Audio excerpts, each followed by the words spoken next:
7 shots on target to 2. Spain were utterly dominant on paper. So why did the most controlled team at this World Cup nearly bottle it against a side with 1 shot? Welcome back to WorldGoals. We're unpacking how Spain nearly let this slip, the one stat that exposes a real vulnerability and what it means for whoever faces them next. Here's the take. Spain are not unbeatable, they are beatable, and Belgium just showed everyone exactly how to do it. For 30 minutes at SoFi Stadium, La Roja were everything we expect them to be. Fluid, suffocating, relentless in possession. Fabián Ruiz's goal just before the half hour was almost inevitable. Spain had been building pressure like a slow tide, and when it finally broke, it was gorgeous. Clinical, textbook, La Roja. And that is precisely the problem. When Spain are ticking, they look unplayable. But football isn't played on a whiteboard, and the second a team disrupts Spain's rhythm, forces them to chase, to react, to play with anxiety, something shifts. The machine stutters.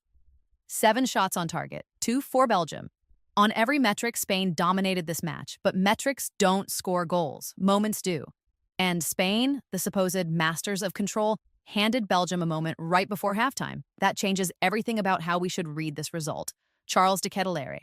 11 minutes after Fabián Ruiz gave Spain the lead, Belgium were level. 1 shot on target, 1 goal. That is the most damning sentence you can write about Spain's defensive performance in this match. Think about what that means tactically. Belgium had almost nothing going forward. They were being outshot, outpressed, outpassed in every corridor of the pitch. And yet, from almost nothing, they punished Spain once. Imagine if they'd had 5 shots on target instead of 2. Imagine if they'd been a side with more forward firepower. This is the vulnerability nobody is loud enough about. Spain's shape when they're ahead is confident but not airtight. They invite you to have the ball in dangerous areas because they believe their press will suffocate you in time.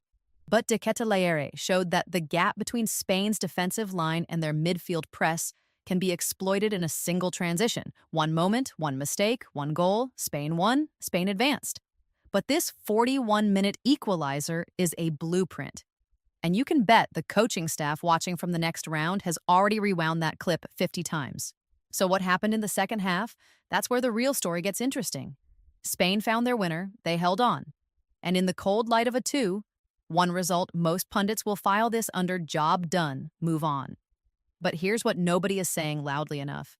This was Spain's warning. The 7-2 shots on target split tells you Spain controlled the match. It also tells you Belgium, with almost no attacking threat, still managed to make it a genuine contest. A knockout stage team with real forward quality, a side that can consistently put the ball on target, will be a different kind of test entirely. Fabián Ruiz was the standout performer. His goal was deserved. His engine through the middle was relentless, and he was Spain's most dangerous creative force. But one player's brilliance shouldn't paper over the structural cracks that de Ketelaere exposed. Spain are still favorites. Their squad depth is extraordinary, their style is cohesive, and their best football is genuinely frightening. But the narrative that La Roja are on a stress-free cruise to the final? Belgium just killed it. The next opponent will not be afraid of Spain after watching this, and that might be the most important result of the entire knockout round. So here's the debate. Is Spain still the team to beat at World Cup 2026, or has Belgium exposed a real crack?